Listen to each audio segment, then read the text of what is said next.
The MLB just released the All-Star reserves and pitchers, and we're going to tell you exactly how they got it wrong. We're going to talk about players who got snubbed and should be furious that they are not on this list of players. If you enjoy this sort of content, please be sure to subscribe, and let's go ahead and get into the video. First player on this list that should have an absolute gripe is Cory Seager, who has currently 17 homers, 45 RBIs, an 837 OPS, a 137 OPS plus, continuing to put up great numbers. Probably not as great as the numbers from last season where he finished second in MVP voting, but he still is a fantastic shortstop for the Texas Rangers. But the thing that kind of holds us back for me is their shortstops on this list are already better than him. Carlos Correa is having a better season. Bobby Witt Jr. is having a better season than him. So if you wanted to get into positional, reserve talent, yes, he is getting outdone by some of his counterparts, but I think he is better than some of the names on this list, even in the infield. Mostly Marcus Semien. I hate to call people out, but I don't know how he got this spot over a Cory Seager or any other pretty much second baseman. I think this is a lot off of merit as a player. And the same could be said for his teammate Josh Smith, who currently has an 822 OPS, a 135 OPS plus, 290 batting average, 7 homers, 34 RBIs. Can play a lot of different positions, does a lot of things well, leads the league in hit by pitch because that's incredible. So why is he not on this list? Well, Isaac Paredes from Tampa Bay had to make it because he's their lone All-Star representative. That kind of kicks him out. And then Rafael Devers is having an incredible season. You can't have him over him. And then he isn't the same position as Marcus Semien, so it's really tough to shove him in, but he's having such a great season. He should be on this roster, especially as some of the injuries and stuff pile up, and he might force his way in anyway. So if you would like a second baseman who is a direct replacement for Marcus Semien, I definitely think you have to look at Willie Castro's season for the Minnesota Twins.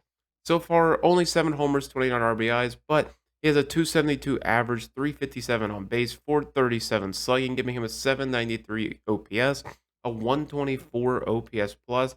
Again, plays primarily second base, a little bit of shortstop mixed in there, but he's had a great year so far this year and deserves to be rewarded, especially whenever the talent at the second base position isn't really shining through this season in the American League. Flipping things over to the National League, we have to talk about Brandon Nimmo not making the All-Star team up to this point. So far this season, he has 14 homers, 55 RBIs, a 252 batting average, 369 on base, 454 slugging, giving him an 823 OPS and a 140 OPS plus. Simply put, he's been absolutely phenomenal and should have been the National League Mets lone representative this season. He's been absolutely phenomenal. I'm not trying to take away anything from the guys that are on this list, but if you had to find a direct replacement, I guess you would pick Jackson Merrill. He hasn't put quite the offensive numbers up that Nimmo has.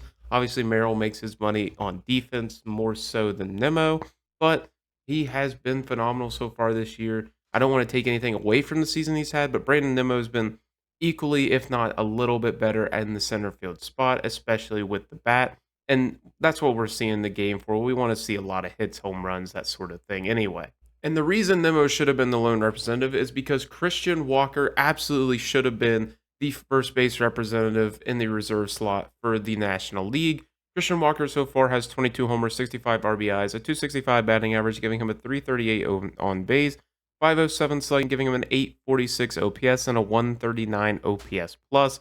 Simply put, Christian Walker continues to be this phenomenal power hitting, gold glove style defense at the first base spot and absolutely deserved it over Pete Alonso. Pete Alonso's having a good season in his own right, but nothing compared to what Christian Walker has done thus far. Another player who absolutely should have a gripe with not making the All-Star team is Bryce Harper of the Milwaukee Brewers.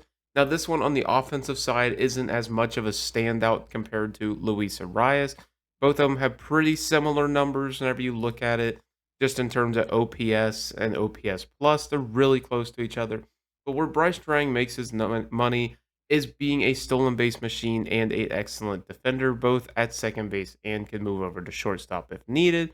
He does a really good job getting on base, has a 288 batting average, 350 on base, 408 slugging, giving him a 758 OPS. Only has 6 homers, 38 RBIs, but has 29 stolen bases and, as mentioned, can move around the diamond a good bit, but has been playing a lot of second base this season. He's been better defensively, and they're putting up pretty equal numbers on the offensive side. So I think you have to give the nod to Terang here, but this is less so of a major difference than some of the previous players. And then another player who should absolutely have a gripe is the 30-year-old Ronny Blanco, who had a no-hitter earlier this season. He did get tagged for sticky stuff, but he's been great this year.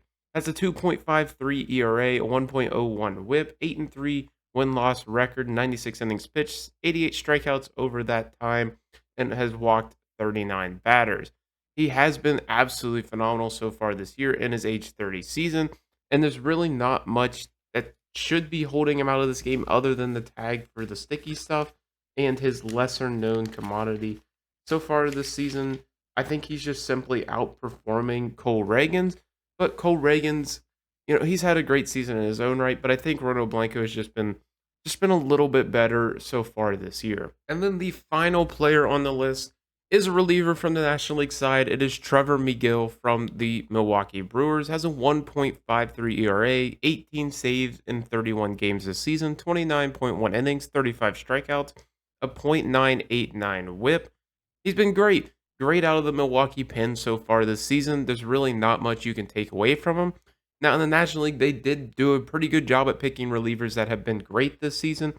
Unfortunately, a lot of them come from the same team, and I'm not trying to take anything away from the Phillies. They've been great this season, but I just wanted to see a little bit more diversity. There's like 3 or 4 relievers from the Phillies this season in the All-Star game, and that's great. But I think Trevor Migel probably could have stepped in over one of them, and then they could have made the team later. I like to see a little bit of diversity coming from the teams, and I think Trevor Migel absolutely deserves it this season. If you enjoyed this sort of video, please be sure to subscribe. I absolutely love the support that we've been getting on the channel recently, and I hope you guys have a wonderful day.